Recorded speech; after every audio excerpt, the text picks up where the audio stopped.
Nah, saya mau bertanya nih masing-masing opini teman-teman. Dimulai dari Susanti dulu mungkin. Gimana menurut Susan tentang uh, maraknya berita-berita hoax yang beredar sekarang yang mempengaruhi pemilih di Indonesia?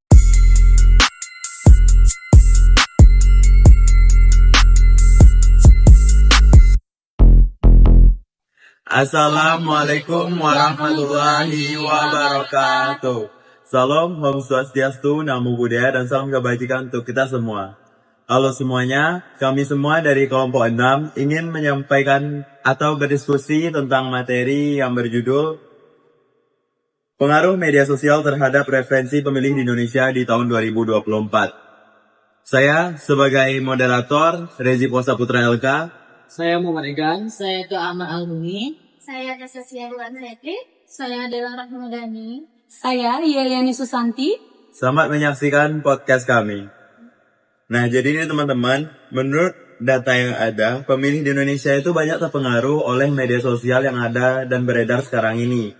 Baik itu berita-beritanya, maupun posting-postingan dari keluarga mungkin yang dapat mempengaruhi pemilih di Indonesia. Bisa jadi yang dulunya memilih A, karena terpengaruh oleh media sosial jadinya terbawa untuk memilih B. Nah, saya mau bertanya nih masing-masing opini teman-teman. Dimulai dari Susanti dulu mungkin. Gimana menurut Susan tentang maraknya berita-berita hoax yang beredar sekarang yang mempengaruhi pemilih di Indonesia? Baik, terima kasih kepada moderator Rezi.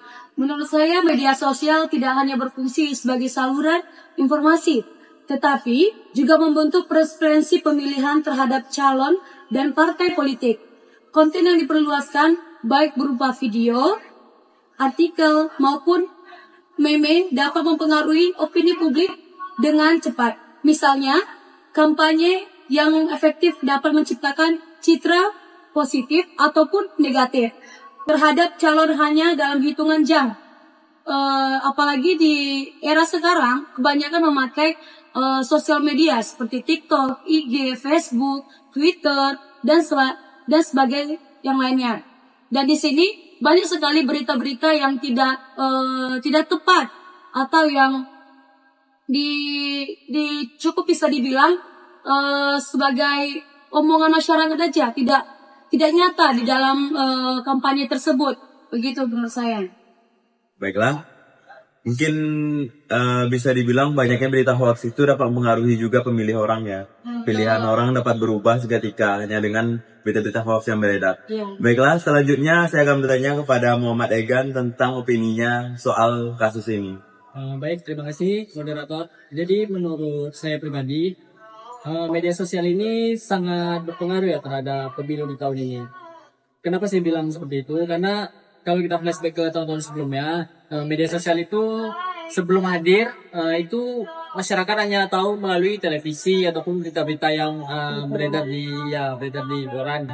Sedangkan sekarang orang melihat dari TikTok, Twitter, Instagram itu bisa mengakses berita-berita tentang pemilu. Jadi yang sebelumnya mereka tidak tahu latar belakang, visi misi dari pasangan calon itu, sekarang menjadi lebih tahu, menjadi lebih mengetahui lebih dalam lah bagaimana visi misi mereka.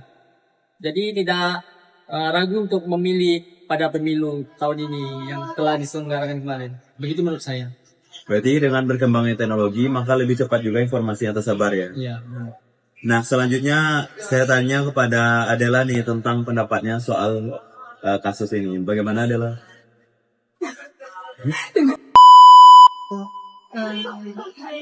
Sementara itu banyaknya hoax yang terjadi terjadi di media maupun dimanapun. Seperti misalnya sekarang kan kayak TikTok tuh banyak kali hoax yang terjadi di TikTok yang memperkeruh dari paslon-paslon lain, misalnya dari paslon 1, paslon 2, atau paslon 3.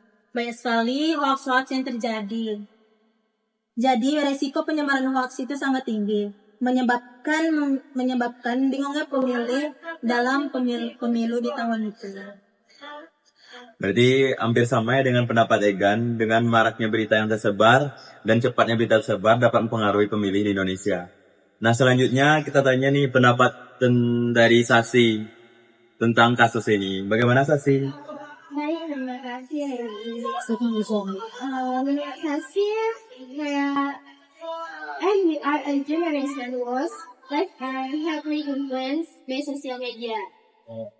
Dan kita merupakan generasi yang kehidupannya banyak dipengaruhi oleh sosial media. Benar kan? Iya. Itu Karena ini mempermudah para paslon juga untuk menguasai komunikasi publik. Media sosial menjadi salah satu ajang kampanye efektif untuk menarik atau menggait masyarakat agar lebih mengetahui isi dalam paslon tersebut. Mau berita hoax atau enggaknya dapat di-guide gitu dari media sosial. Mau masa lalu dia gimana gitu. Itu aja sih menurut Sasi. Jadi berarti menurut Sasi sebagai generasi yang pintar harus bisa pandai-pandai memilih pilihan. Karena semuanya sudah ada di media sosial. Baiklah, yang terakhir kita tanya kepada pendapat dari Theo. Para Theo disilakan. Baik, terima kasih moderator. Menurut saya di dalam era informasi yang cepat dan dinamis ini ya, pemilih perlu lebih kritis dalam menganalisis informasi yang mereka terima. Dan sementara itu, calon dan partai politik harus berkomitmen untuk menyebarkan informasi yang akurat dan mendidik pemilih. Tetap pentingnya memilih berdasarkan fakta, bukan sekedar opini yang viral. Itu aja sih. Terima kasih.